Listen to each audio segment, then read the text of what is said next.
He did not cheat on her, he conditioned her to leave him. Garrett's behavior follows the profile of a man executing controlled emotional detachment under extreme threat exposure. He lowers intimacy, alters routine, introduces a rival female figure, and engineers emotional separation until Leona believes the marriage is dead. Why? Because in a Mafia framework, attachment is leverage, and the fastest way to protect a target is to make that target emotionally disposable. But Leona's response is just as devastating. Hyper-control, strategic withdrawal, silent evidence gathering. Two traumatized minds, one weaponized marriage, and both think they are the one being betrayed. And boom, the papers hit the table like a death sentence. No mystery about what they were. Over at the island, Leona Calloway, the main target of this whole hostile takeover, is pure ice. She watches them roll in. Garrett, the mastermind of this coup, putting on a whole show, fixing his cuff like he's practiced it. Tagging along is Monique Voss, a walking victory flag in a red dress. As Monique's eyes eat up the penthouse, Leona's gaze just flicks from Garrett to Monique, finally landing on the documents. She walks to the table only after casually wiping her hands, a small, screw you gesture. The room is dead silent except for the city's hum and a distant siren wailing across Chicago. Her face is a total blank as she reads, giving them zero emotional satisfaction. Garrett just watches, waiting for the epic meltdown he's been planning. Monique is practically buzzing with a predator's excitement. But Leona, she just slides the papers back. Her hands so calm, it's clear this isn't surrender, it's a counter move. Then a slow, knowing smile spreads across her face, not to hide the pain, but to announce that the pain is over.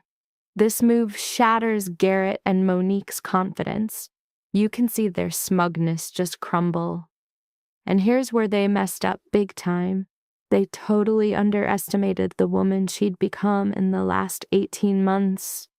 They saw the wife they knew, totally blind to the warrior standing right in front of them. This wasn't just a betrayal, it was a bad play in a war they didn't know they were both fighting. The last chapter of this drama hasn't been written yet, but this story isn't just theirs. You see it everywhere. On a packed train, in a lonely dorm room late at night. It's one single plot playing out in millions of lives, all showing the same damn truth. If this deep dive into human nature is your thing, hit subscribe for more.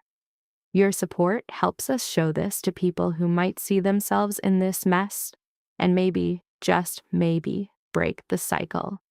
Now let's rewind to where it all started, to Garrett Calloway's first run-in with a girl from the South Side. Leona Marsh's story starts in a third-floor apartment on Chicago's South Side. A place that practically smelled of being forgotten.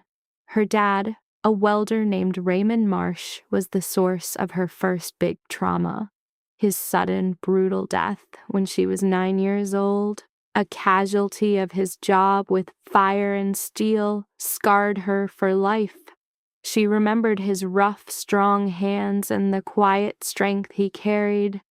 Losing him created a black hole that almost took the family down with him.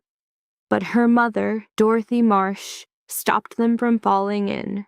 Everyone just called her Dot. She was a small woman with a massive capacity for just getting through it. As a seamstress, her life was an endless grind. Her day kicked off at 4 a.m, a schedule forced on her by life, not by choice. When Leona was 13, a deep ache started in Dot's body, a pain that she'd only give into after 8 each night. Dot taught her daughter by doing, not telling, how to keep going, how to manage your pain, and how to stand tall when everything's a mess.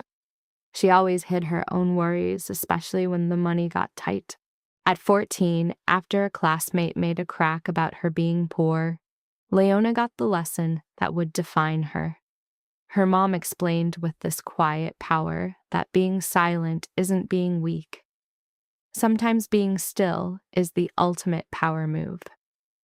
The most dangerous person in the room, Dot told her, is always the one nobody's paying attention to. This idea became Leona's entire playbook, a reason to lock down her feelings. It was her armor. College was never on the table thanks to money, a fact that pushed her down a totally different path. Leona had this raw, unteachable talent for seeing the hidden beauty and flow in any room. She taught herself design, devouring books from the public library and then applying it to neighborhood jobs with basically no budget.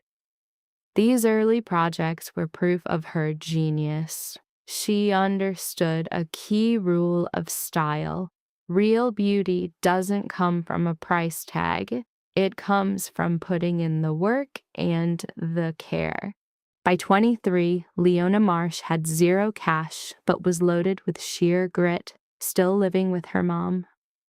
This toughness was her inheritance, built by those 4 a.m. wake-up calls and Dot's philosophy of quiet power. This unbreakable core was exactly what Patricia Calloway would spot later at the engagement party, making a comment that would become a huge plot point in the Calloway family saga. But we'll get to that part of the story later. Garrett Calloway wasn't born a king, he was just the guy who inherited the throne. And in the brutal world of Chicago, that's a massive difference. His father, Thomas Calloway, built their empire back in the 1990s, growing from one restaurant into a web of legit businesses. The illegal heart of the operation was a tightly kept secret. A decade ago, Thomas Calloway was assassinated. A hit the street whispered was ordered by the rival Voss family. Garrett was 27 when his father was brutally murdered. When he got the call, his reaction wasn't grief, but a creepy, almost inhuman calm. His first order was to send his brother, Shaw, to make sure their mother was safe. This was the moment he started morphing into his father's replacement. Now, 10 years later, at age 37, Garrett Calloway's name inspires fear and respect all over Chicago. He's since doubled the family fortune, managing all of their business, both on the books and off. Their shady deals were never written down, a rule his lawyers enforced like gospel. Garrett's power didn't come from yelling and threats, but from quiet, final moves that never needed a follow-up. From the family mansion in Lincoln Park, his mother, Patricia Calloway, now 63, watched over everything. The kingpin's widow, she was the family's secret matriarch. Patricia didn't rule with force, but with tiny signals, a look, a pause, the sound of her teacup clicking that could scare you to your core. After her husband's long decline and death, Patricia had raised her sons on her own. Shaw, 4 years younger than Garrett at 33, ran their legit corporations with quiet skill and total loyalty. The fateful meeting between Garrett and Leona happened 4 years before the divorce papers drama, inside a small art gallery in the West Loop. He wasn't there for art appreciation. The gallery was just a handy spot to launder some cash. He didn't even see the artwork. His eyes were locked on her. She was struggling with a massive painting, too proud to ask anyone for help. He watched her for 5 whole minutes before she finally noticed him staring. Her reaction had zero fear. She just said, "You are here ahead of schedule. The show opens at 6 o'clock. Her blunt, simple statement left him totally speechless, something that almost never happened to Garrett Calloway. On paper, they were a total mismatch, separated by a canyon of class and money. She was from the industrial South Side. He was the heir to a criminal kingdom. But Garrett saw something in Leona that was missing from his world, a genuine strength, a confidence that wasn't built on fear. 8 months later, they were engaged. At the party, his mom, Patricia, cornered Leona, sized her up, and then gave a sharp warning. "Do not you dare shatter it. Garrett just laughed off his mom's words as pure drama, but the look on Shaw's face told a different story. Garrett would later remember that warning as a terrifyingly accurate prediction. Their 4 years together became Leona's prison of gold, a penthouse with a city view, a home she designed herself but had no key to leave. Leona had transformed the cold, modern box into a sanctuary that made every single guest fall silent with awe. Her entire design goal was to create a real home, not just some museum of wealth. Even her husband's most hardcore associates were consistently stunned into silence when they walked in. This unspoken respect was the only approval Leona ever got, a quiet nod to her power over this tiny kingdom. For their whole 4-year marriage, being the master of aesthetics was the only power Leona had. Every other freedom was quietly and systematically taken away. It started in year 1 when she quit her job, a move he sold as a safety precaution, and she went along with it. In the 2nd year, bodyguards followed her everywhere, turning simple errands into majorly orchestrated operations. Her entire world just shrank, and it happened without a single direct command from him. Her social life dried up as people backed away from the danger that came with her husband. Only one friend, Nell Tucker, stuck by her, but their meetups felt like they were being surveilled. Even Leona's own mom, Dot Marsh, was discouraged from visiting by a polite message from her husband's goon, Perry Hayes, who mentioned some vague threats to her safety. The note suggested Mrs. Marsh should just call her daughter instead. Leona got the hidden message loud and clear. The cage was now completely locked. But the worst part of her torment wasn't being trapped. It was a massive, empty feeling inside. Their attempts to have a baby in the 1st year went nowhere. A round of IVF at a sterile clinic in Streeterville also ended with no results. That first IVF fail sent her spiraling for 3 straight days. A total shutdown that no amount of willpower could fix. 6 months later, round 2 sparked a 7-week glimmer of hope before getting brutally snuffed out. As she miscarried, her mind just broke, fixating on the sterile reflection of a countertop she picked out. Then, the 3rd and final strike, 9 months before the showdown, made her realize her perfect designer house was actually the loneliest place on earth. And her husband's reaction to all this agony? He checked out completely. Instead of giving her comfort, he just carved out a bigger and bigger empty space in their home, building a void between them. The apartment, her absolute masterpiece, still looked perfect, but now it felt like it was crushing her, literally stealing the air from her lungs. Their marriage wasn't just breaking, it was being slowly poisoned from the inside out. The cheating started small, with tiny tells, like his new habit of placing his phone screen down, a little shield hiding his secrets. Leona clocked it without a word, just another piece of data for the case file she was building in her head. That one move was just the beginning, a quiet sign of the pressure building up.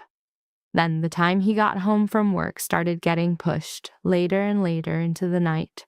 10 o'clock would stretch to 10:30, then bleed into 11, and his excuses got flimsier as his absences got longer. He got into the habit of taking calls on the balcony, then walking back in without explaining a thing. She also caught a new scent on him. It was sharper, a carefully chosen fragrance, the kind a guy picks when he's trying to build a new identity for someone else.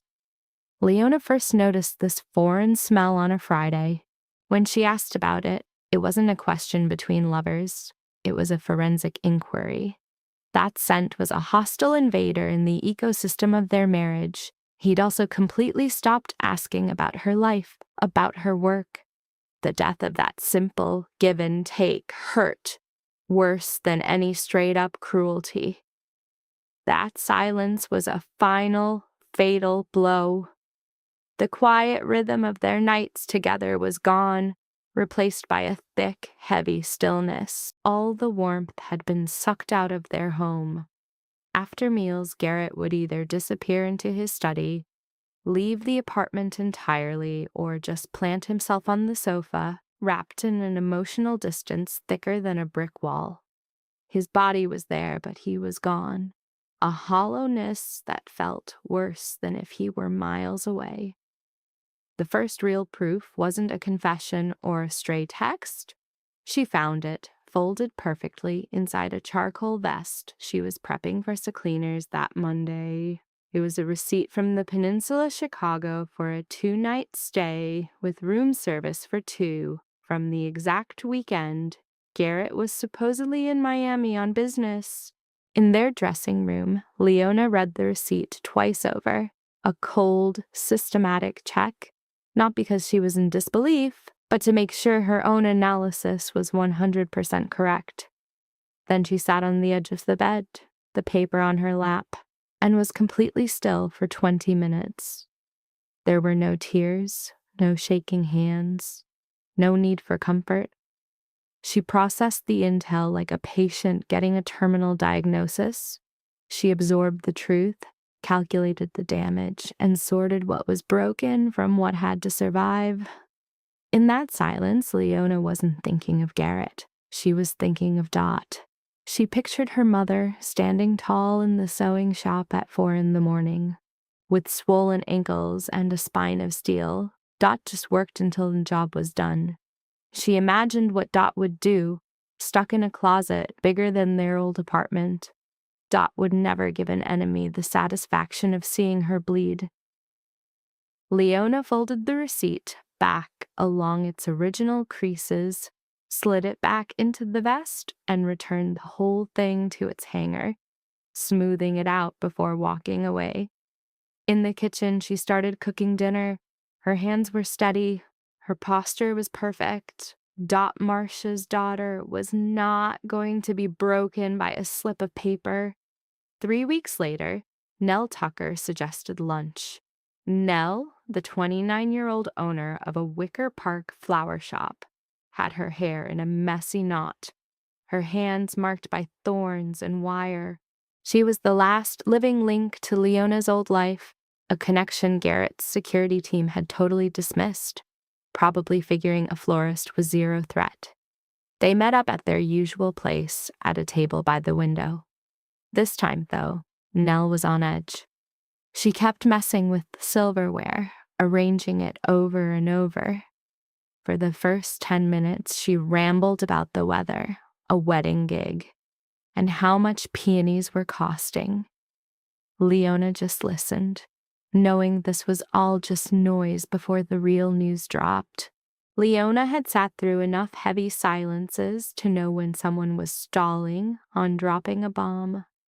Finally, Nell put her hands down, lacing her fingers on the table. She looked down and quietly said she'd seen Garrett. He was with another woman at the bar in the Peninsula just the week before. The way they were acting, she added, left nothing to the imagination. After dropping that truth bomb, Nell went silent. When she finally looked up, Leona saw her eyes were filled with a weird kind of shame. Not guilt, just the horrible, second-hand shame of the person delivering bad news. This was a truth nobody ever wants to drop and nobody ever wants to hear.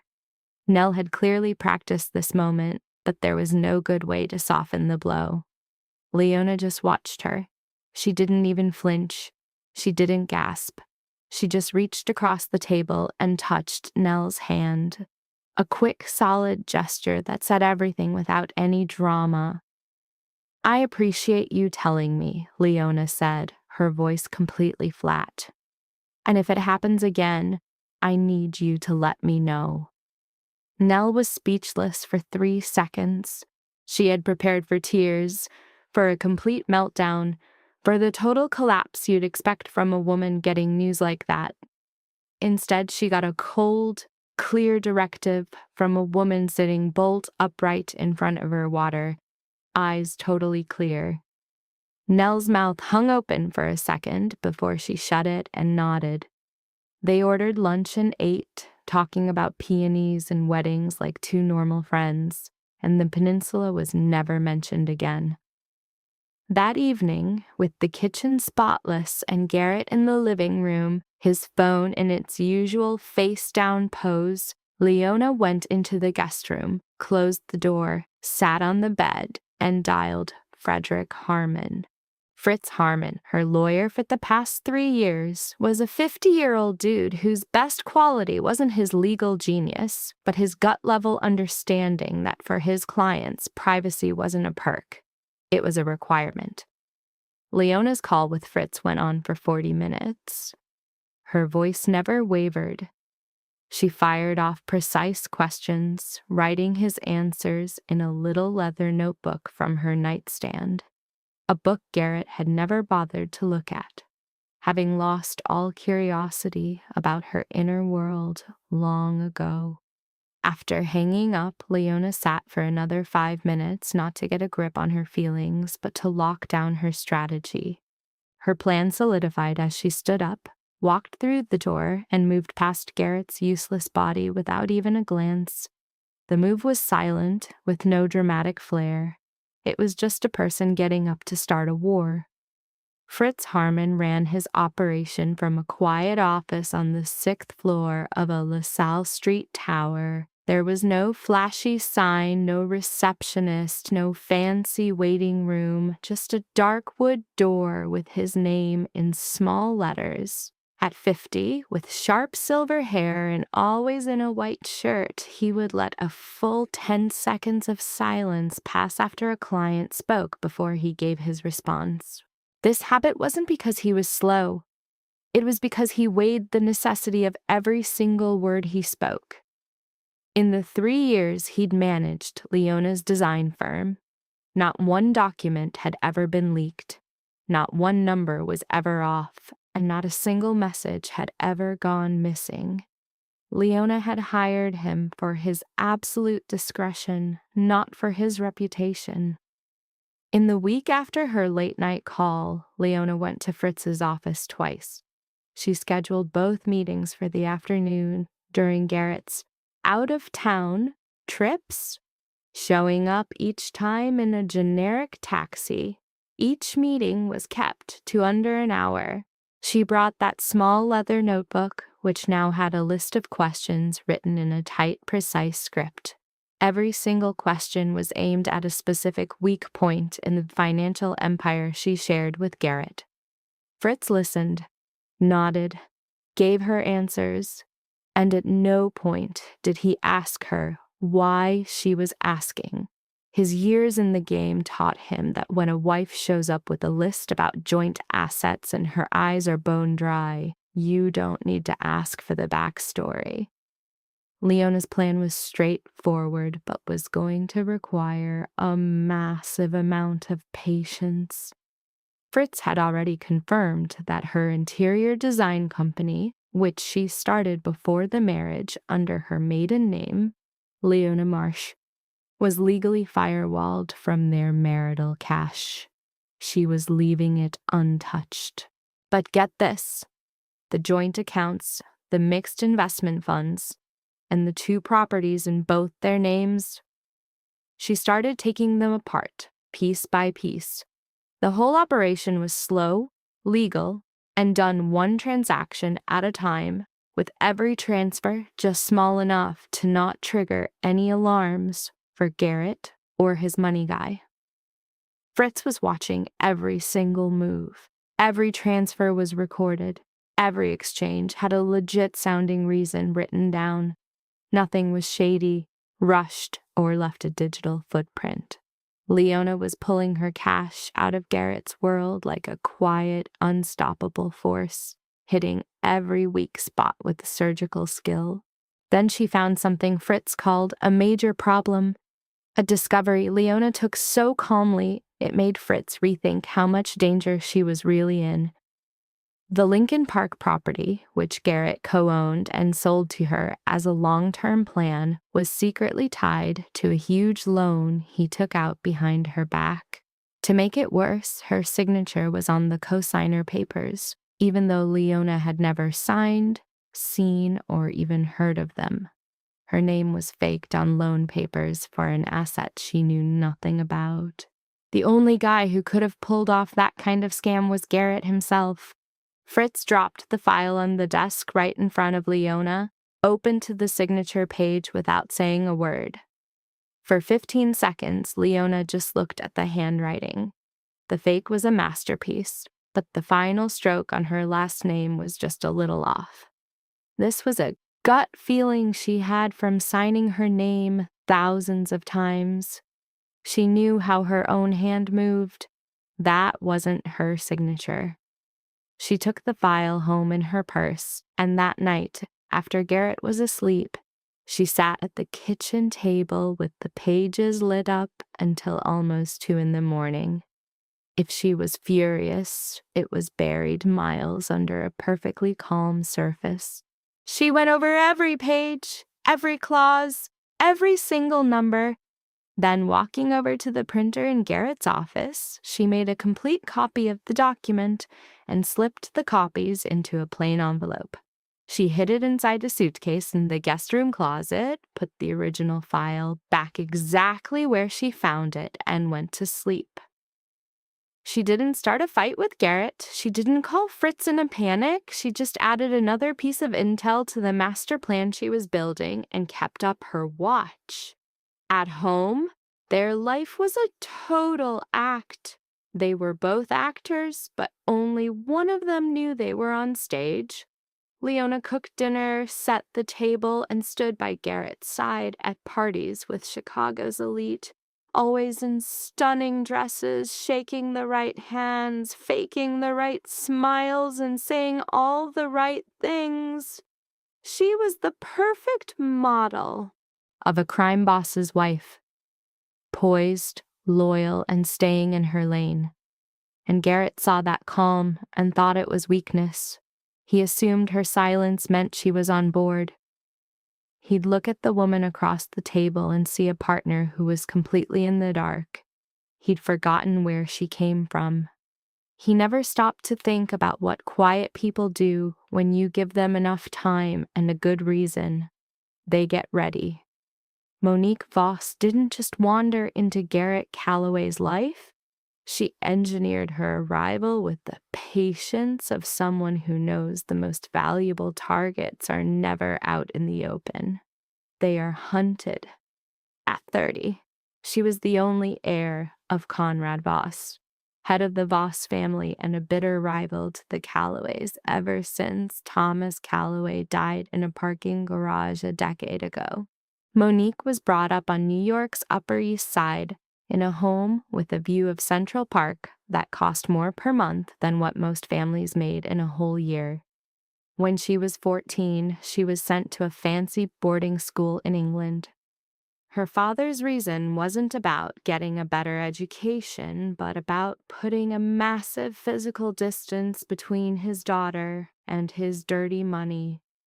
She came back to the States with a business degree, an accent that was part New York and part European, and a predatory, natural understanding of power. She had picked it up just by watching her father, at tables where empires were decided on napkins, and men could be wiped off the map for one wrong word. Monique's path crossed with Garrett's at a charity event in downtown Chicago. It was the annual show where the city's high society and its criminal bosses mingled in the same giant ballroom, under the same lights, holding the same untouched glasses of wine, with everyone sizing each other up. Garrett was the main speaker, standing at the podium in a black suit, his deep, steady voice making the whole room lean in to listen. It wasn't that he spoke softly, but his words had a weight that made you afraid to miss a single one. Monique was sitting in the third row, She had done deep research on Garrett. She had taken apart the Callaway Syndicate, its business structure, its real estate, both the official records and the back alley rumors. She had looked into Leona, their marriage, their lack of children. She was not the kind of fighter who would step onto a battlefield without knowing everything. Garrett was trapped. He told himself he was just professionally interested. He called their dinners strategic networking. He labeled the hotel hookups as simple chemistry and luck, not a carefully planned attack. Men who build empires are often experts at lying to themselves. It's usually the one skill that lets them climb so high. What Garrett didn't get about Monique, or just chose to ignore, was that she refused to be kept a secret. She had seen way too many women in that exact position fade into nothing. She wanted the home, the power, the entire lifestyle. And she didn't see Leona as an enemy, but as a temporary occupant. She started to work on Garrett's mind with surgical skill. She never badmouthed Leona directly because that would have triggered Garrett's leftover protective feelings. Instead, she planted quiet, patient, and perfectly aimed suggestions. "She still thinks on a smaller scale," Monique would whisper, lying next to Garrett in hotel rooms that smelled like cold air and old room service. "I'm not saying it to be mean, but you've grown beyond that. She's still back there, and ambition and comfort can't stay in the same bed for long." She never said Leona was less than him. She implied that Garrett was more, which was a much deadlier tactic. Garrett, influenced by his mother's sacrifices, had a deep, unspoken fear of being left behind by a changing world. Monique spotted this weakness in their first month and carefully fed it every week. Through all of this, Leona was watching everything. By the 16th month of her secret planning, shortly after a receipt from the peninsula confirmed her suspicions, Leona had everything she needed: the full name, the associated company, the address, the social media accounts, and a picture that Nell confirmed for her with a single quiet search that needed no explanation. For a long time, Leona stared at Monique's photo on her phone, her face showing not anger, but cold, hard analysis. She recognized the type instantly. Not openly evil, but brutally practical, a woman who measured worth by what she could acquire. Then a bigger realization hit her, making her put down the phone and just watch the Chicago skyline fade into dusk. Monique was Conrad Voss's daughter. This meant the fight was way bigger than an affair, secret hotel rooms, or the faint smell of perfume. It was a hostile takeover for control, and Leona, daughter of Dot Marsh, the quiet woman no one ever looked at twice, knew she wasn't just getting ready for a divorce. She was getting ready to escape from a war where she had been set up as the first piece to be sacrificed. The story jumps to that Tuesday in the Gold Coast penthouse, right after the smile that confused both Garrett and Monique. Leona's hands were pressed flat on the table with the divorce papers creating a clear line between them. The smile was still there, but it had changed. It was no longer a mask of control, but a declaration of being ready, the kind of look someone has when they've waited their whole life to speak and their time has finally come. Her eyes locked on Garrett. "I saw this coming. I needed you to do this while she was here, because I required a witness." Her gaze then snapped to Monique on that last word, and for the first time, Monique's confident pose started to crumble. Leona turned to the kitchen island, pulled open the third drawer, the one used for oven mitts and dish towels. From underneath everything, she took out a simple manila folder Garrett had never seen, because he had never once bothered to look inside a kitchen drawer. She placed it right next to his own legal papers and opened it. Inside were perfectly printed records, color-coded and sorted by date. logs of money transfers, property deeds, notices of sold assets, and withdrawal receipts. 18 months of Leona's silent war were laid out in that one folder. So get this. Move by move, deal by deal, she plotted every play in total stealth, completely unseen by the dude who ran half of Chicago but couldn't even control his own wife.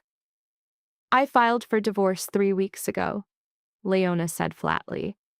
My conditions. My lawyer has them, so your papers are pretty much garbage.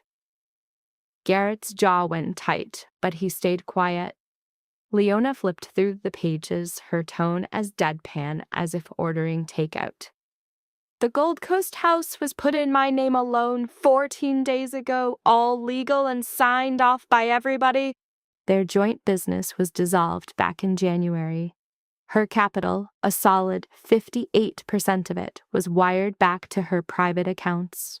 The shared account they had was then shut down. Her cash was secured. His was not. Nothing was stolen. A silence fell, not because there was nothing to say, but to let the absolute weight of the next blow sink in. A detailed report on the forged signature for the Lincoln Park loan has been sent out, Leona announced, her voice even as the room's vibe turned to concrete. And not to the cops. She stared down Garrett, not even blinking. It went to your partners and to your mother. The quiet that followed was louder than any noise in that high-rise. It just swallowed every sound, especially any excuse Garrett was trying to make. Monique glanced at Garrett, and for the first time, her perfect composure got a fatal crack. You forged a signature, Monique whispered, unable to finish the sentence. Correct, Leona confirmed with the cold, detached air of someone tracking a package delivery. Garrett's whole power vibe just crumbled. The cool, calculated confidence of a Chicago kingpin? Gone. All that was left was raw panic, the look of a chess master checkmated by his own dumb move. He tried to talk. Leona, just hear me out. She cut him off, not by yelling, but with a silence that was way more brutal. I am listening. I've been listening for 2 years. That's how I know everything. She laid both sets of documents out like 2 charts for the same terminal illness. Your mother called this morning, Leona said. Not about my file. She heard it through the grapevine. It doesn't matter who told her. The point is, your partners will have the whole story by tomorrow. Garrett lunged forward, trying to get control back. Leona just stepped back perfectly, keeping him at a distance. Business is business, she said, using the exact same excuse he'd used on her a million times. Feelings are a liability. I have receipts for everything. Monique set her purse down, like she needed something to hold on to. What's the next step? Monique asked softly. Leona looked at her, not with anger, but with the bone-deep weariness of someone who finally solved a long, ugly puzzle. Now, she finds out what this little acquisition really cost, Leona replied. She picked up her keys and purse, totally prepared for this outcome. This guy actually thought he was being strategic. He was completely clueless that she had locked down her win 18 months earlier. She smoothed down her blouse. I'll be at my mom's, she announced into the dead air between them. The key is where it always is. I have everything I need. She walked to the door and opened it into the flat afternoon light. Leona made a clean exit. Behind her, Garrett Calloway was a statue in his own living room, holding worthless papers, lost in the beautiful empty shell of a life he thought he was the king of. 3 days after Leona walked out, Shaw Calloway drove to his mother's place. The 40-minute drive was completely silent. No radio, no calls, just him sifting through the wreckage in his head. Garrett had called the night before, a conversation that left Shaw stunned for 10 minutes straight. Garrett spun the usual victim story, blaming everyone but himself. Leona was cold. Leona wasn't there for him. Leona couldn't hang in his world. He even framed his cheating with Monique as some unavoidable destiny. It just had to happen, Shaw. Shaw let him ramble, just listening, as his brother built his own prison of lies.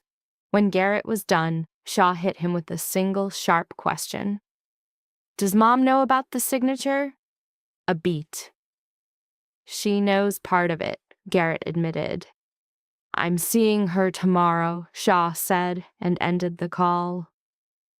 When he arrived, Patricia Calloway was in her usual living room armchair, where she'd sat for 2 decades. She sat perfectly straight, hands on a Bible, staring off into nothing. She was probably looking inward to a place only mothers can access. A place where disappointment isn't a feeling, but a force of gravity that pulls everything into its heavy, dark center.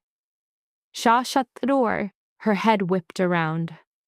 Shut that door, she ordered, even though he just did. He knew exactly what she meant. He sat across from her. Skipping the pleasantries, she went right for the jugular. This signature thing, is it real? This wasn't a question. It was a demand to confirm the horrible truth. She already knew the answer. She just needed it confirmed. Shaw gave a slow, deliberate nod. Patricia closed the Bible, setting it aside like she was making room for something unclean. I chose Leona, she said. I told him so at their engagement.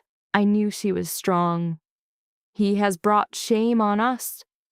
Her voice was flat, and the cold finality was worse than screaming. The shame wasn't the affair. Men are weak, but the forgery to steal his wife's name from his own family. A heavy silence fell over the room. The big annual charity gala was that weekend, held at a fancy hotel where reputations are made or destroyed over cocktails. And guess who shows up? Garrett with Monique. This was his biggest mistake, not just having her there, but having her here on his mother's turf. Their meeting wasn't an accident, it was unavoidable. The moment Patricia saw Monique with Garrett, her face froze into a mask of pure judgment. It was a look of total condemnation, one Shaw knew from a lifetime of seeing it. The look she reserved for when someone crossed the final line. Shaw touched his mother's arm. It felt like stone. Across the ballroom, Garrett saw her and his face drained of all color. He walked toward her, pulling Monique along, a sinner approaching his judge. Mom, don't, he pleaded quietly, knowing it was useless. The conversations around them just stopped, creating a pocket of silence before the inevitable explosion. You brought her to this place? Patricia's voice was quiet. To this event in front of these people while your wife's name is still on papers you faked? Mom, I'm begging you, not here. Then where is the right place? Her voice was steady, but every word was a steel-toed kick.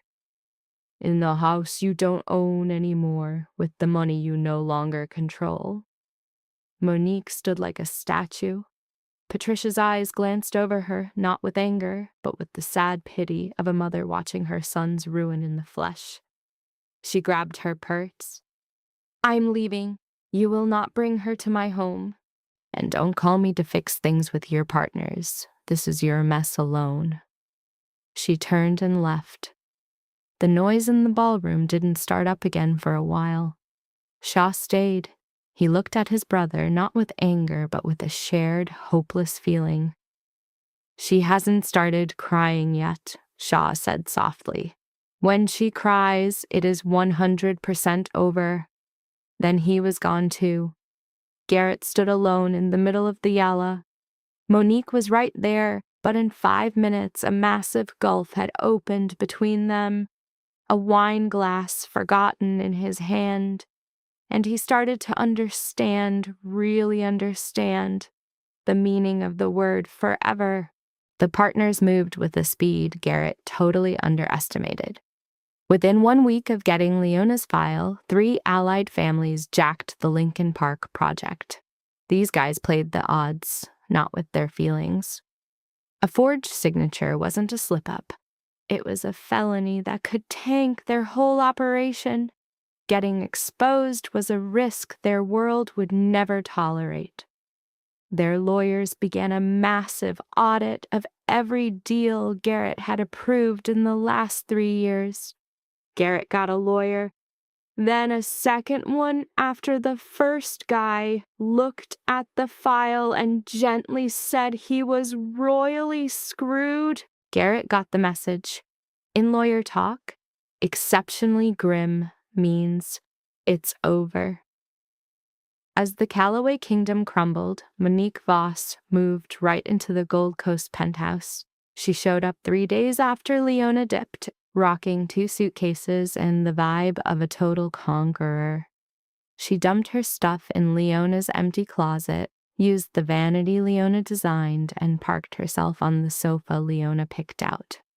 For a few hours, it totally felt like a win. Then the feeling died.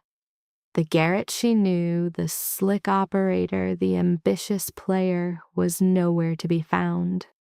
This guy was taking his calls behind a locked bathroom door, his voice just a muffled noise she couldn't make out.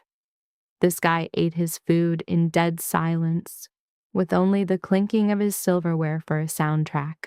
His eyes didn't meet hers. They passed right through her to some place she could never get to. This guy flinched when his phone buzzed with an unknown number, not the reaction of a busy exec, but of a man waiting for a bomb to drop. And a bomb always calls from a number you don't recognize. Monique really thought she'd won the grand prize. She soon realized she'd just walked onto a sinking ship. She stuck around for 2 weeks while the quiet in that penthouse got heavier every single day. This wasn't the cozy silence of 2 people in love. It was the sound of a foundation cracking, of pressure slowly bleeding out. Garrett offered 0 affection, 0 talk about the future, just clipped orders about his schedule. On the 12th night, Monique finally rang her father, Conrad Voss. Her words were few, or maybe there were a ton, but they were too faint to even matter. The next morning, she started packing. She even folded the red dress she'd arrived in. She placed the dress in her suitcase, a final power move, or just one last cruel jab. As she walked out, she ripped a page from Leona's notepad and wrote in a fast, neat hand, "My bad, I made a miscalculation." That night, Garrett came home and read the note 3 times. He called Shaw, who picked up on the 5th ring. "She's gone," Garrett said flatly. "I'm aware," Shaw replied. "The partners," Garrett began. "I'm aware, Garrett." A beat of silence. "How's Mom?" "She's stable," Shaw answered. "She is continuing to function. She broke down once, the night after the gala, alone in her room. I heard her from the hall. She didn't know I was there." Shaw paused.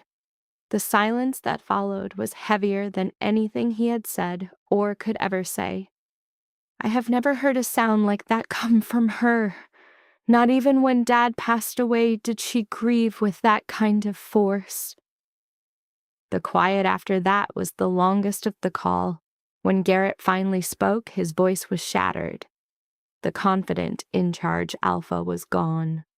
All that was left was the sound of a guy standing in the middle of a disaster he created himself. "I need help," Garrett finally admitted, a plea met by Shaw's stone-cold reality check. "I know," he shot back, before framing the problem as a sickness with no cure. a weight Garrett had to carry all by himself. His words weren't cruel, just a brutal architectural fact.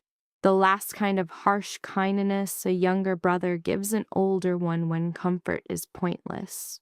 This lack of spite gave the judgment a crazy force, way deeper than any blame. The physical proof of this new reality was a second-floor apartment in a Pilsen brick building on 18th Street. A drive of less than 15 minutes from the penthouse, it was a whole other galaxy. Leona had bought this sanctuary almost 2 years ago, a secret purchase financed by an account Fritz Harmon helped her open. For 18 months, her life had been moving there piece by piece, hidden by Garrett's trips or his more basic failure to pay attention, because he had stopped seeing the fine print of her existence years before. The apartment was all about efficiency, a single bedroom, a kitchen that opened into the main room, and windows with a great view of an alley. The furniture was minimal, not because of a lack of cash, but from the deliberate choice of someone tired of beautiful things, who now only wanted function. A plain gray couch, a small, unvarnished wooden table, and white curtains she had sewn herself. To anyone who actually understood Leona, these curtains weren't for privacy. They were the walls of a fortress. Dot Marsh showed up 2 weeks after Leona's exit.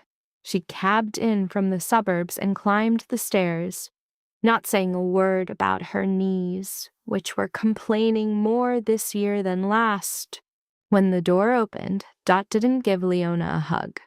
Instead, she stepped inside and methodically paced the living room, her eyes taking inventory of the sofa and table.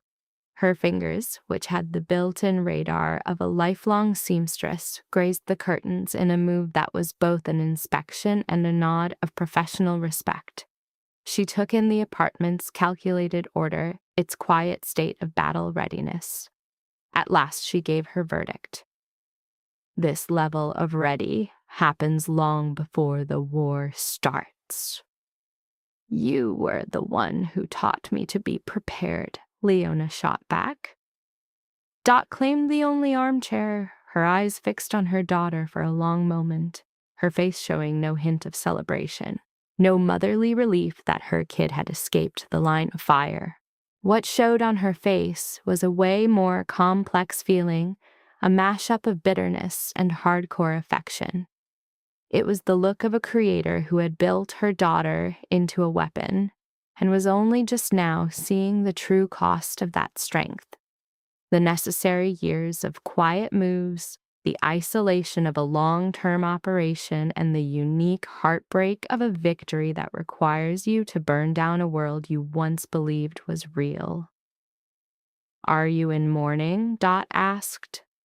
Leona considered the question with a surgeon's cold focus, pushing past simple feelings to get a precise diagnosis of her own state. "Yes," she said at last, "not for the thing I've lost, but for my old belief in what it could have become. That is the only loss worth grieving," Dot confirmed. They sat there together as dusk rolled in, the shadow of a maple tree stretching across the floor like it was reaching for them. Nothing else really needed to be said. Mourning doesn't need a script to survive. The woman who makes us and the woman we become can sit in the same quiet, breathing the same air, and that can be enough. And yet huge parts of the story were missing. The truths were held by 2 other men, and it was time for them to testify. Shaw Calloway had one piece of the story. Perry Hayes had the whole thing, and the secret they had all kept for 2 years had the power to change the meaning of every detail of the story. From a phone on a desk to the very curve of Leona's smile in the penthouse. 20 months earlier, while Garrett was locked in his study staring at financial reports, Perry Hayes had walked in and put an envelope on the polished desk. Inside were 12 photographs. Leona browsing in a boutique.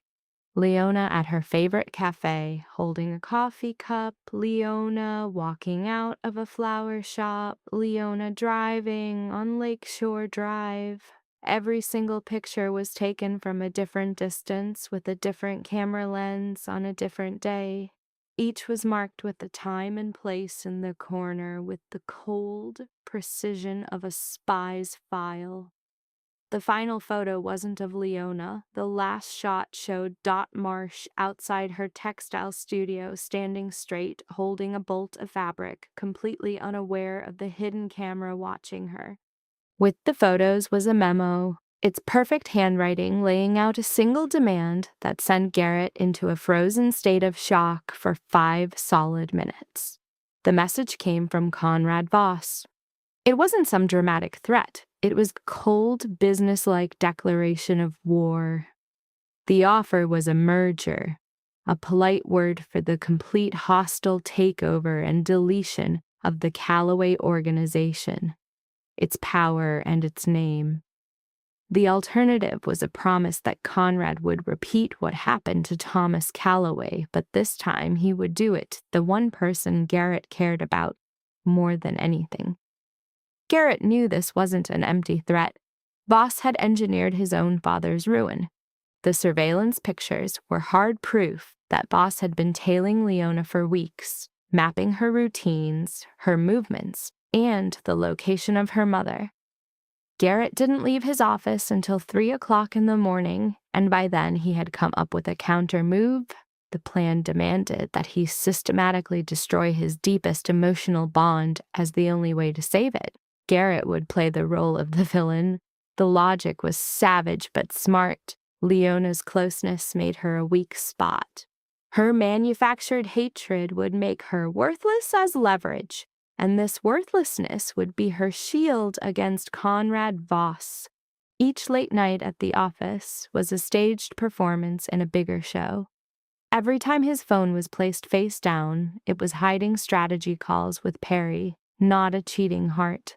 His systematic coldness and fake disinterest in her life were calculated moves aimed at slowly poisoning their relationship. The endgame was for her to walk away on her own, making the breakup look 100% authentic and raising no red flags for Conrad. The new perfume was nothing more than a prop. Monique Voss was never a side chick. She was a chess piece, Conrad's own daughter, pulled into Garrett's world to act as a spy in his home, feeding her dad a perfectly written script about a man in freefall. At the same time, Perry Hayes was meeting with the feds, building a massive case file on the Voss syndicate's illegal rackets. The signature Leona found wasn't for a heist. Garrett planted it himself in a fake deal, pure bait for Voss's spies to find. The real financial documents were secure, keeping Leona totally in the clear. The fake was designed to lure Voss into co-signing a guarantee, linking his offshore money to a federal laundering investigation. By leaking it, Leona accidentally signaled to Voss that his power play was dead, forcing him to launch a reckless early attack. She had just destroyed Garrett's 2-year master plan, totally blind to what it was, by using the exact smarts he'd always admired in her.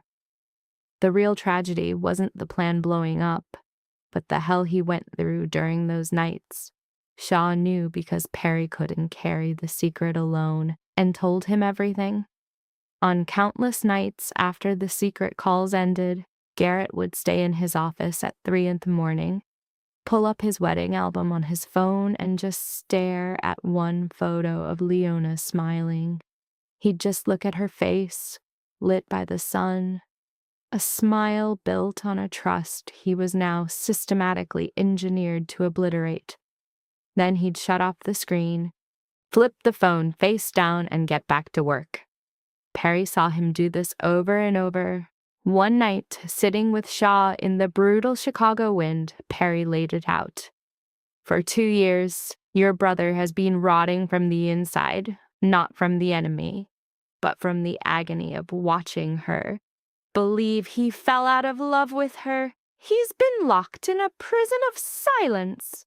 The nastiest prison is the one you build out of the people you're trying to protect. The moment Monique left the penthouse, Conrad Voss lost his top spy inside the Calloway house, and within 48 hours of that doctored file making the rounds, Conrad realized the trap was never for Garrett. Garrett had been setting his own trap all along. The supposed weakness, the affair, the obsession with Monique, the entire 2-year charade had been a complex, perfectly executed con. Conrad Voss did not like being played for a fool. 10 years ago, he ordered Thomas Calloway's murder and never lost a night's sleep over it. The knowledge that he'd been completely outmaneuvered by Thomas's son, using his own daughter as a pawn, didn't trigger shame. It sparked a cold, gut-deep rage that needed a violent release. Conrad made his move on a Thursday 3 days after Monique was gone, hitting them with a synchronized 2-part assault. The first team was sent to the Gold Coast penthouse to take out Garrett. A second team went to the south side, to the 3rd-floor apartment of Dot Marsh. Conrad's logic was that a strike on the mother-in-law was a strike on the wife, and a strike on the ex-wife was a blow to the husband. Some emotional connections don't care about divorce papers. Perry Hayes's foresight saved them all. He had gotten into Voss's comms 8 months earlier, and that fragile link gave them a 40-minute head start before the hit teams rolled out. 40 minutes. In their line of work, 40 minutes is an eternity. An order flew from Perry to Garrett, and then to Shaw. 2 calls, under 60 seconds each, nothing but instructions. Shaw's job was to grab Dot from the south side and Patricia from Lincoln Park, and to do it immediately. Questions were a luxury. Survival was mandatory. He got it done in 20 minutes with the kind of skill that only comes from trauma. This was their code. Act now, process later, if ever. Garrett, meanwhile, chose to fight instead of hide, turning his back on the safety of his penthouse. With Perry and 4 other guys, he moved on Conrad's tactical headquarters. The place was a ruined warehouse by the docks that stunk of lake water, rust, and oil. He wasn't on a death wish. This was the final move of his strategy. If Conrad lived, the threat would never end.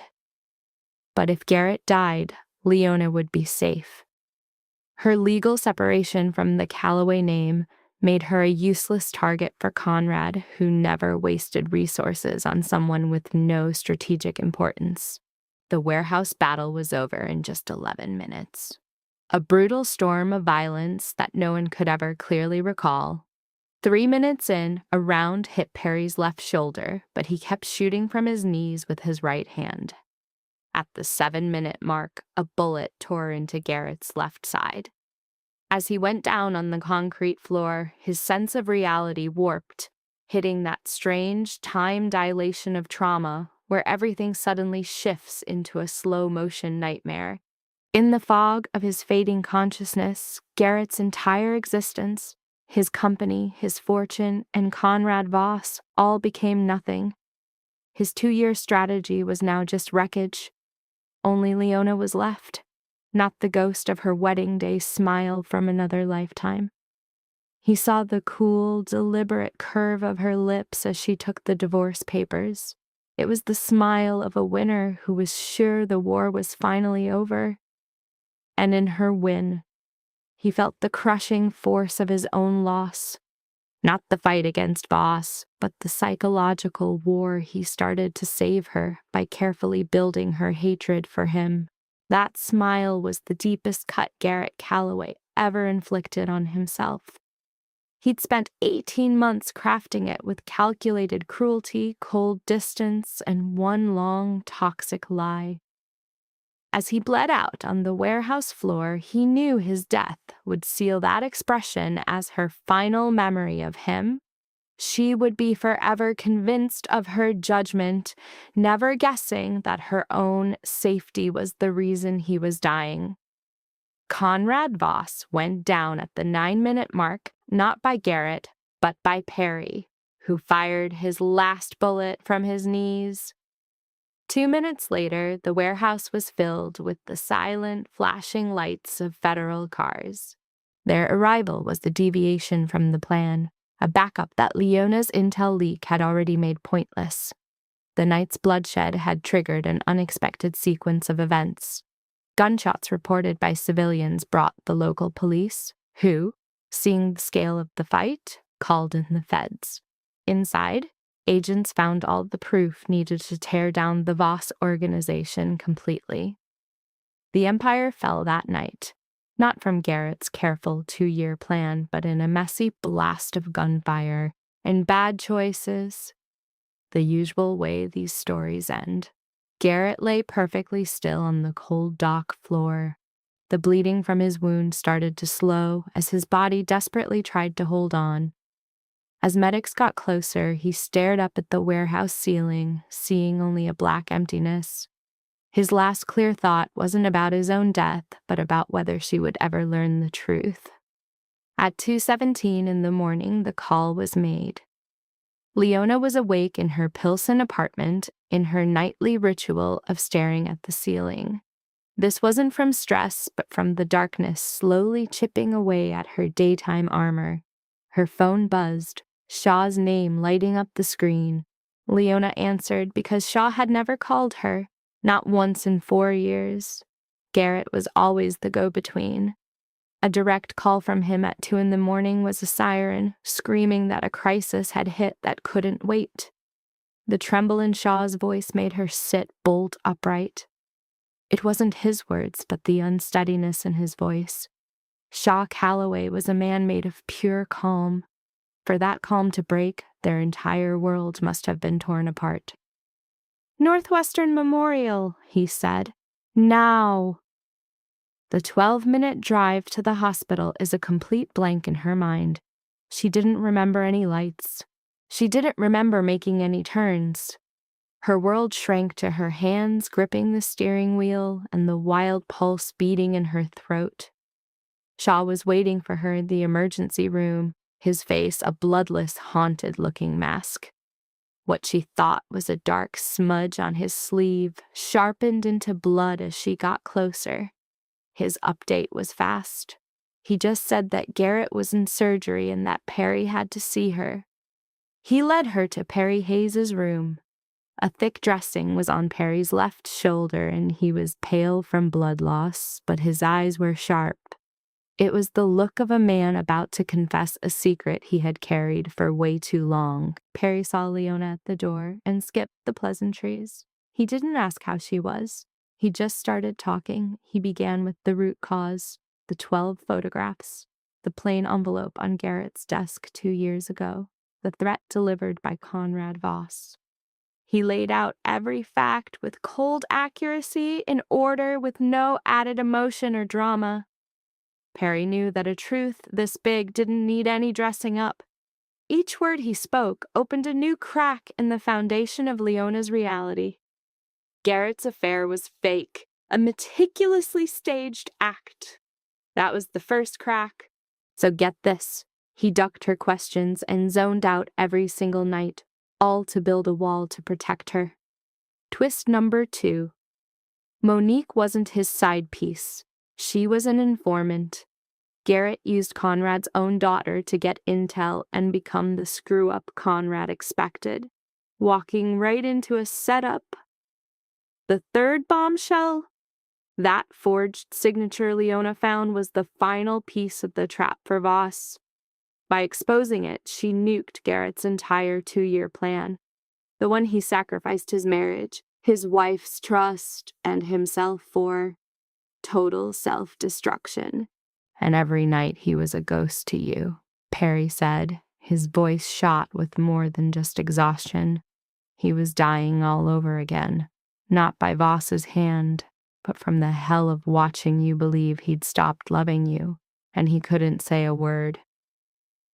Leona just stood frozen under the harsh hospital lights, and for the first time since this nightmare kicked off, since the receipt, Nell's warning, the forgery, that triumphant smirk she gave Garrett, for the very first time, Leona completely broke. This wasn't just some silent tears. This wasn't the controlled grief her mother, Dot Marsh, had shown her how to perform. She shattered like a building imploding, its guts giving out before the walls fell. The sound of her agony ripped through the sterile hallway at 3 a.m. A nurse at a station nearby heard it and just looked away, knowing you can't stitch up a soul that needs to break. She wept for using all her skills, her guts, her brain, her will, everything her mother gave her, to tear down the one man trying to save her. She was a guided missile locked onto her own base. Patricia Calloway stormed the hospital at 4 a.m. Shaw had made the call. She stalked down the corridor in a long coat, her eyes steady and dry, the look of a woman who cried her last tear in public. She found Leona wrecked in a plastic chair, eyes raw, hands clenched into fists. She sat next to her. No hug, no soothing words, just this. He wasn't trying to break your spine. He was trying to brace it from the other side. Leona met her mother-in-law's gaze, and for the first time in 4 years, they weren't enemies. But two women, one about to lose a son, one a husband, stuck in the exact same hell. The doctor finally let Leona in at 5 a.m. Garrett was laid out, tubed up, totally out of it. The monitor next to him blinked numbers Leona didn't get, but their steady beat was the rhythm of him staying alive. She sat and took his hand, the one from their wedding, the one that took the divorce papers, the one that faked a signature to save her from a fake betrayal, and she started talking. She confessed it all. Every call to Fritz, every secret transfer, every night she spent in the guest room, brewing a cold, calculated hatred for him, a fury that only comes from the deepest kind of love. She told him everything, holding nothing back. She owed him a truth as massive as his lie. Then she dropped the words that would haunt her for the rest of her life. I was so focused on being strong, I didn't see you were the one drowning. Dot arrived at dawn. She didn't ask for the story. Seeing her daughter at his bedside, holding the unconscious man's hand, said it all. She just pulled up a chair and sat in silence, her presence the only thing she could offer. Sometimes the biggest power move isn't to fix things, but to just sit there and witness the wreck. Garrett Calloway woke up on the 3rd day after his surgery. He came to in a blast of clinical light and the steady beep of a machine. The third thing he felt was a hand wrapped around his. He slowly turned his head and saw Leona slumped in a plastic chair, eyes bruised from no sleep, her hair a mess, wearing an old gray sweater from the life they blew up. Her look was alien, not the cold game player, not the ice queen of the last 18 months, but the hollowed-out stare of someone who had cried themselves empty. They just sat in a long, dead silence, the kind that only exists in the crater between two people who have destroyed each other, where words are too small for the damage but too big for the room. Garrett's voice was a wrecked whisper, each word a massive effort. He croaked that her smile, on the day of the exchange, had hit him harder than any bullet. Leona's hand tightened on his, a gut reaction born from their shared trauma. I thought you were letting us go, she breathed, her voice filled with that raw fear of being abandoned. Garrett, drained by a 3-day coma and massive blood loss, let a different man surface, the more vulnerable guy she first met 4 years ago. I let go of it all, he said, except you. A genius move, reframing his own survival as a sacrifice just for her. Fixing this mess wasn't one moment, but a brutal, ugly renegotiation, with sessions where they finally let loose all the venom they'd stored up. The 18-month con, the devastating silence, they just threw the blame back and forth, a tangled mess where each of them had a self-pitying, tragic excuse. This is the truth of untangling a disaster like theirs. It's not about forgiving one crime, but about sorting through the clashing, selfish stories that almost took them both out. Patricia, the Queen Mother, showed up during his second week of recovery. She was solid iron, her face a storm of motherly terror and cold strategy. She didn't bring comfort, she brought a game plan. Trust her enough to give her the truth. A woman who can survive your betrayal can definitely handle your war, she finished. Her breakdown of Leona's grit was terrifyingly on point. Garrett's sharp nod was a promise more binding than any he'd ever spoken. He had no idea another scene was playing out in the hall. Dot Marsh and Patricia Calloway met for the first time in 4 years. The two mothers, one a tailor from the South Side, the other a mob widow from Lincoln Park, stopped cold, a silent acknowledgement crossing the huge chasm between their lives. The thing that linked them was primal, forged by raising sons alone in a hostile world and the fresh, shared horror of nearly losing them. Dot spoke first, her voice plain. Our sons are stubborn. A faint, rare smile ghosted across Patricia's lips, a silent agreement. They get it from us, she shot back. They stood in that sterile hallway, a quiet alliance formed between two queens, melting two different worlds into one heavy moment of understanding. A year later, Leona and Garrett were in a Pilsen flat, a world away from their Gold Coast palace, their lives deliberately downsized. Their new window on 18th Street looked out on a single maple tree. Its new leaves after the long winter were a straight-up symbol for them. Smaller, less drama, more real. Leona relaunched her company, landing 2 new clients and clawing back her independence bit by bit. This wasn't about cash, it was about needing to breathe her own air after almost being suffocated. This was a power move, not the desperate hustle of her 23-year-old self. Garrett handed over the Calloway empire, giving the reins to Shaw, the guy who'd been secretly running it for 4 years anyway. Shaw started the process of making the business legit, a cleanup job that Garrett, a man built for war, could never pull off. Perry Hayes, his number 2, walked with a constant limp in his left shoulder, a permanent physical tattoo of his loyalty. One afternoon, Leona was hanging curtains she'd sewn herself. Garrett stood by, hands in his pockets, just watching her. It's not straight, he commented. The line wasn't just a comment, it was a tiny, sharp poke for control. Leona turned to him and smiled, not the defensive armor of the penthouse, but with a new, softer shield, a tactic to shut down his casual cruelties before they could escalate into a war. Everything beautiful is a little imperfect, she fired back, completely changing their reality to make room for him inside it. The laugh that he let out was only the second real one she'd ever heard. The first was 4 years ago, at that West Loop gallery. Between those two sounds was a war zone of trauma, violence, and near-death experiences. On the kitchen table, in the exact spot where divorce papers once sat like a declaration of war, there was now a different kind of paper, not a weapon, but a sonogram. The positive test, right next to a coffee cup, kicked off a brand new chapter.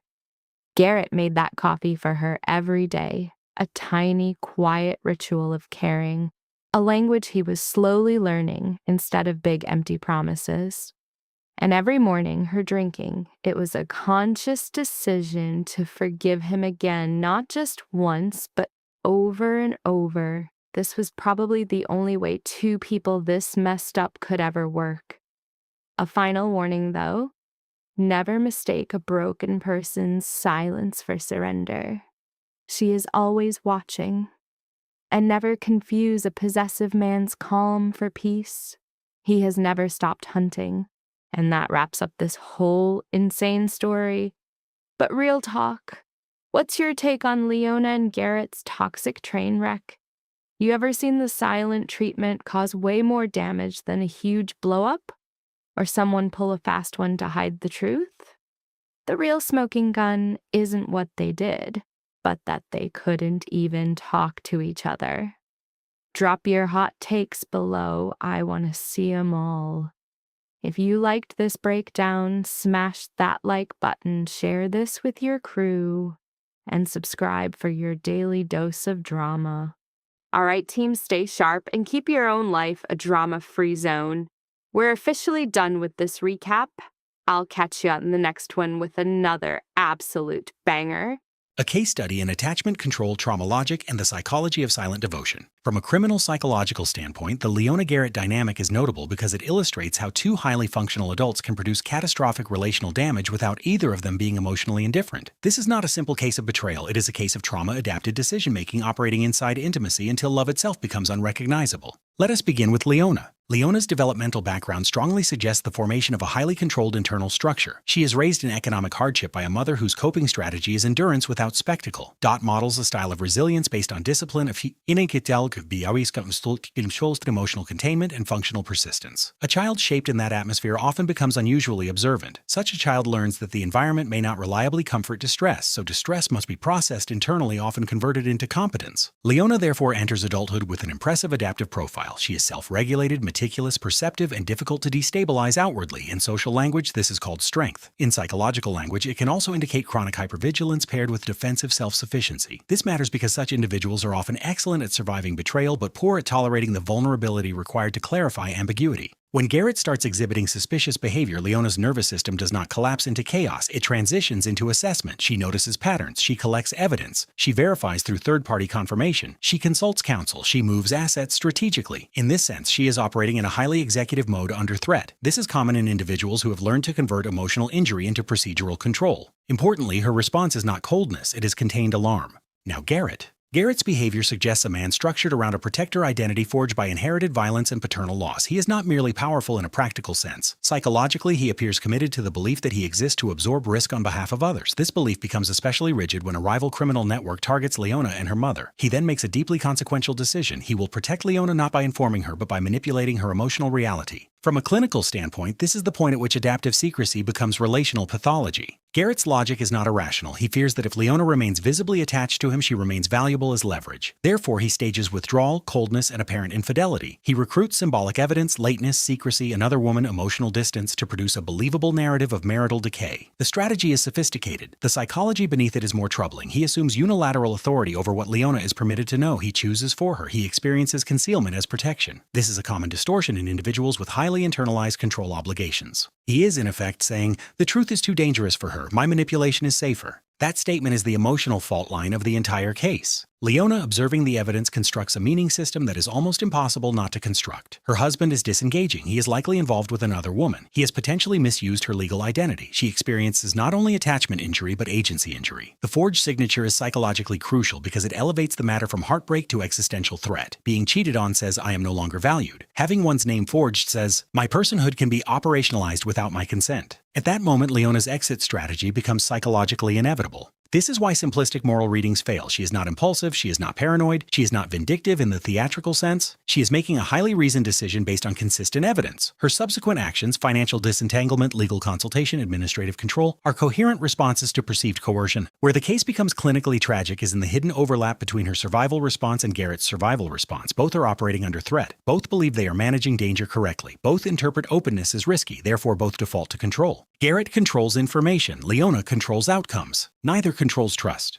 This is the central life lesson of the case. Trauma often teaches people to become effective before it teaches them to become relationally honest. Monique's role complicates the picture further. Her conduct suggests instrumental attachment. She appears less motivated by authentic emotional fusion than by proximity to status, access, and displacement of an existing partner. Psychologically, this can be understood as strategic self-advancement mediated through seduction and narrative reframing. She does not need Garrett to stop loving Leona outright. She needs him to feel that Leona no longer fits the scale of his life. This is psychologically elegant manipulation because it flatters identity while destabilizing loyalty. Yet Monique also misreads the environment. She interprets possession as victory. Individuals who pursue power through relational conquest often overestimate the stability of what they acquire. When she finally enters the penthouse, she discovers not triumph, but emotional vacuum. This is a recurring psychological pattern. The fantasy object loses value the moment its underlying reality becomes visible. The revelation that Garrett never truly betrayed Leona produces what may be called traumatic reinterpretation. This is one of the most destabilizing experiences a person can undergo. Events previously organized under one meaning system are suddenly forced into another. Coldness becomes sacrifice. Distance becomes strategy. Apparent infidelity becomes protective theater. In such cases, the subject does not merely grieve the truth, the subject also grieves the entire psychological architecture built around a false but reasonable conclusion. Leona's breakdown upon learning the truth is therefore clinically unsurprising. Up to that point, her identity had remained coherent. She was the observant wife who saw betrayal clearly and exited with dignity. Once the truth is revealed, that identity fractures. She must now integrate two intolerable facts simultaneously. She was right to protect herself, and she was wrong about what she was protecting herself from. That dual recognition is crushing. Garrett's suffering, meanwhile, can be understood as prolonged identity splitting. For 2 years, he performs emotional abandonment while internally remaining devoted. He must watch the loved person interpret him as morally degraded, and he is not allowed to correct the interpretation. This is psychologically corrosive. Individuals in such positions frequently develop emotional numbing, moral fatigue, and self-disgust. He is not merely hiding information. He is living as a distorted version of himself long enough that distortion begins to become lived reality. One could argue that Garrett exhibits a sacrificial complex shaped by organized crime masculinity. He believes his worth lies in the capacity to carry unbearable things alone. This is socially admired in certain systems. It is psychologically disastrous in intimate bonds. The loved one becomes someone to be shielded from truth, not someone invited into it. This leads to the most important interpretive conclusion. Protection that removes the other person's right to understand their own life is not pure protection. It is also domination, even when motivated by love. The resolution of the case is clinically significant because it does not romanticize repair. They do not recover through one confession. They recover insofar as they do by abandoning their most cherished defenses. Garrett must stop performing omnipotent protectorhood. Leona must stop equating invulnerability with wisdom. Only then can they form a less defensive, more mutual bond. The smaller apartment at the end is psychologically meaningful. Reduced scale often lowers performative pressure. There is less symbolic power, less inherited drama, less need to inhabit roles. The relationship becomes grounded in routine rather than narrative. Morning coffee, work, domestic simplicity. These are not sentimental details, they are regulatory structures. They create predictability, and predictability is essential for rebuilding trust after prolonged distortion. So what does this case teach? It teaches that resilience can look healthy while concealing profound loneliness. It teaches that noble motives can produce coercive methods. It teaches that evidence, however persuasive, can still represent only surface truth. Most importantly, it teaches that two people can love each other deeply and still nearly destroy one another because they have confused survival intelligence with relational wisdom. Leona and Garrett were not separated by lack of feeling. They were separated by trauma logic. And trauma logic, when unchallenged, is capable of making even devotion look like betrayal.